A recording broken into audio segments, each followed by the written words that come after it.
রবীন্দ্রনাথ ঠাকুরের ১৬৪তম জন্মবার্ষিকী উপলক্ষে এবছর আমাদের বাড়িতে একটা ছোট্ট সাংস্কৃতিক ঘরোয়া অনুষ্ঠানের আয়োজন করা হয়েছিল, ছোট্ট ছোট্ট কচিকাঁচাদের নিয়ে, যারা মেজোমার কাছে পড়তে আসে, মেজোমারই স্টুডেন্ট। তো সেই কারণে রবীন্দ্রনাথকে সাজানোর দায়িত্ব আমার ওপর পড়েছিল। তো আমি একটু কলকার মাধ্যমে রবি ঠাকুরের ফটোটা খুব সুন্দর করে সাজিয়ে তুলছি।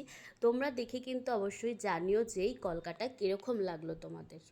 এই 25শে বৈশাখ বা রবীন্দ্র জয়ন্তী নিয়ে কিন্তু আমাদের সবার মনে একটা ছোটোবেলার অনেক স্মৃতি লুকিয়ে আছে। ছোট্টবেলায় আমরা কত আবৃত্তি করতাম, নাচ করতাম, গান করতাম।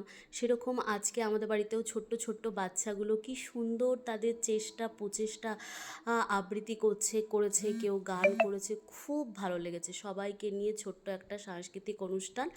তো সেটা না হয় পরের ব্লগে শেয়ার করব। তোমরা আজকে বলো যে এই রবি ঠাকুরের ফটোতে সাজানো কলকাতা তোমাদের কীরকম লাগলো।